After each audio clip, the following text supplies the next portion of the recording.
வெடிக்க ஆரம்பிச்சோம். அப்படி வெடிக்கிற நேரத்துல மேல நம்ம ஓக்ஷன் இருந்த காரணத்தினால, அதாவது ஓக்ஷன் மேல இருந்தா நம்ம காங் கீழ விழுந்திருந்தால, அதனால ஓக்ஷன் மேல தான் அந்த அட்டாக் ஃபர்ஸ்ட் பட்டிருக்கும். அப்ப அந்த நேரத்துல அவனோட பாடி வெடிச்சு உள்ளுக்குள்ள இருக்கிற டான் எக்ஸ்போஸ் ஆயிருக்கும். இந்த மொமெண்ட்ட கரெக்ட்டா கைவிடாம கரெக்ட்டா அந்த டான அப்ப நம்ம காங் வந்து கிராப் பண்ணிருப்பான். அப்பதான் நம்ம காங் இந்த ஃபைட்ட முடிவு பண்ணிருப்பான். அதோட ஓக்ஷன் அடிச்சிருப்பான். ஒருவேளை அந்த ஒரு செகண்ட்ல மட்டும் அவன் ஒழுங்கா அதை யோசிக்காம போயிருந்தான், ஒழுங்கா அவன் செயல்படாம போயிருந்தான் அப்படின்னா கண்டிப்பா இப்ப எதுவுமே நடந்திருக்காது. இது எல்லாமே மாறி இருக்கும். இப்ப ஓக்ஷன் மட்டும் உயிரோட இருந்திருப்பான். இவங்க எல்லாரையும் கொண்டிருப்பான். சரி, அப்ப இப்ப எதுக்காக இந்த இடத்துக்கு வந்த, இந்த நேரத்துல எதுக்காக வந்த அப்படின்னு சொல்லி நம்ம யோகி கேட்கும்போது அதுக்கான காரணம் ஒன்னு இருக்கு. நான் ஒரு முக்கியமான விஷயத்தை தேடி வந்தேன் அப்படின்னு சொல்லி நம்ம காங்கும் டக்குனு அந்த டிராகன் செயின் ஆர்மர் அனுப்புவான். ஆக்சுவலா இந்த டிராகன் செயின் ஆர்மர் அப்ப அவங்க ரெண்டு பேரும் ஹீல் பண்ணி முடிச்ச உடனே காணாம போயிடுச்சு அப்படின்னு தான் வைஜய் எம்பரர் சொல்லிருப்பாங்க. பார்த்தா அது திருப்பியும் நம்ம காங் கிட்டே வந்திருக்க போல. எப்ப வந்துச்சு, எப்படி வந்துச்சு அப்படின்றது யாருக்குமே தெரியாது. ஆனா வர வேண்டிய நேரத்துல கரெக்ட்டா வந்துருச்சு. இப்ப அந்த டிராகன் செயின் ஆர்மர் நடத்துக்குள்ள போய் உள்ள பூந்து கரெக்ட்டா ஒரு பாடியை வெளிய கொண்டு வரும். கரெக்ட்டா ஒரு மரத்துக்கு கீழ அந்த பாடி பதிச்சிருப்பாங்க. இப்ப அந்த பாடியை வெளிய கொண்டு வந்துரும். அது யாரோட பாடினா நம்ம காவோட பாடி. ஆக்சுவலா நம்ம லானகாவோட டீம் நம்ம காங் கிட்ட வந்து சொல்லிருப்பாங்க காவோட பாடி இங்க தான் இருந்துச்சு. ஆனா டக்குன்னு பார்த்தா அவனோட பாடி காணாம போயிடுச்சு. எங்களுக்கே தெரியல அவன் எங்க போனா அப்படின்னு. இப்ப அந்த மாதிரி தான் நம்ம காவோட பாடி இந்த இடத்துல வந்து தானாவே பதிஞ்சிருக்க போல. அது எப்படி அப்படின்றது நம்ம காங்க்கு எக்ஸாக்ட்டா தெரியாது. இப்ப அந்த பாடியை வெளிய எடுத்த உடனே நம்ம யோகி அந்த பாடியை குறுகுறுன்னு பாத்துக்கிட்டே இருப்பாரு.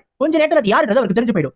இது யாங்ஸோட டிசிபிள் தானே, இவன் energy consuming martial arts use பண்றவன் தானே, இவன் பேரு கூட காவ் தானே, அவன் தானே இவன் அப்படி சொல்லி கேட்கும்போது ஆமா அவர்தான், உங்களுக்கு எப்படி தெரியும் அப்படின்னு நம்ம காங் கேட்பான். இப்ப இது எல்லாத்தையும் பார்த்த உடனே யோகிக்கு புரிஞ்சிரும். இவன் இந்த மிஸ்ஸிங் பாடி, இந்த எனர்ஜி கன்சூமிங் மார்ஷியல் ஆர்ட்ஸ், அதோட இந்த மரம், இது எல்லாத்தையும் கனெக்ட் பண்ணி பார்த்தோம்னா அப்ப இவன் அப்படின்னு சொல்லி அவர் சொல்லும்போது கரெக்ட்டா அந்த நேரத்துல நம்ம காங் அந்த காவோட கையை இப்படி எடுத்து கையில பிடிச்சிருப்பான். அப்ப டக்குனு அந்த காவோட கையில இருந்து energy consuming martial arts activate ஆகி நம்ம காங்கோட உடம்புக்குள்ள இருக்கிற கீ எல்லாம் அந்த டெட் பாடிக்குள்ள போக ஆரம்பிச்சிரும். அத பார்த்தோனே நம்ம காங்க்கு கொஞ்சம் ஷாக்கா இருக்கும். ஏன்னா இறந்து போன ஒருத்தரால எனர்ஜி கன்சூமிங் மார்ஷியல் ஆர்ட்ஸ் எப்படி ஆக்டிவேட் பண்ண முடிஞ்சுச்சு, இதுக்கு வாய்ப்பே கிடையாது அப்படின்னு சொல்லி யோசிச்சுட்டு இருப்பான். உடனே நம்ம யோகி பின்னாடி வந்து அப்படின்னு சொல்லுவாரு. இல்ல நீங்க அங்கே இருங்க, இத நான் பாத்துக்கிறேன் அப்படின்னு நம்ம காங் சொல்லுவா. இப்ப காங்கோட உடம்புக்குள்ள இருக்கிற கீ எல்லாத்தையும் வேகமா அந்த டெட் பாடி உரிய ஆரம்பிச்சிரும். அதாவது நம்ம காவோட பாடி. இத நம்ம காங் எதிர்பார்த்திருக்க மாட்டான். ஆனா யோகி கண்ணுக்கு எக்ஸாக்ட்டா உள்ளுக்குள்ள என்ன நடக்குது அப்படின்றது தெரியும். நம்ம காங்கோட கீ மட்டும் உள்ளுக்குள்ள போகல, அந்த டான் இருக்குல, அந்த டானோட எனர்ஜியும் நம்ம காவோட பாடிக்குள்ள உள்ள போயிட்டு இருக்கு. டான் எக்ஸாக்ட்டா உள்ள போகல, ஆனா அதோட எனர்ஜி இருக்குல அது உள்ள போகுது. டானோட எனர்ஜியை வச்சு செத்தவங்கள கூட உயிர் பழக்க வைக்க முடியும். இப்ப அந்த எனர்ஜி தான் உள்ள போயிட்டு இருக்கு. திருப்பி அடுத்த நாள் நமக்கு காட்டுவாங்க மியோகாக் மவுண்டனுக்கு எல்லாரும் வந்துருவாங்க. ஏன்னா இவங்க போய் தேடியும் கூட அவன் அந்த ஓக்ஷன் இருக்கானே இல்லையான்றதே உங்களுக்கு தெரியல. அதனால திருப்பி மியோகாக் மவுண்டனுக்கு எல்லாரும் வந்துருவாங்க.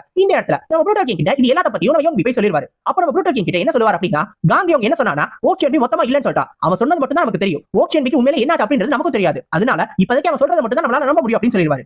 அப்ப அது எல்லாத்தையும் யோசிச்சு பார்த்த உடனே ப்ரூட்டல் கிங்க்கு ஒரே ஒரு கேள்வி மட்டும் இருக்கும். அது என்ன அப்படின்னா, இவங்க சண்டை போட்ட அந்த ஓக்ஷன் உண்மையா இவங்க இதுக்கு முன்னாடி பார்த்த ஓக்ஷன் தானா அப்படின்னு சொல்லி யோசிச்சுட்டு இருப்பாங்க.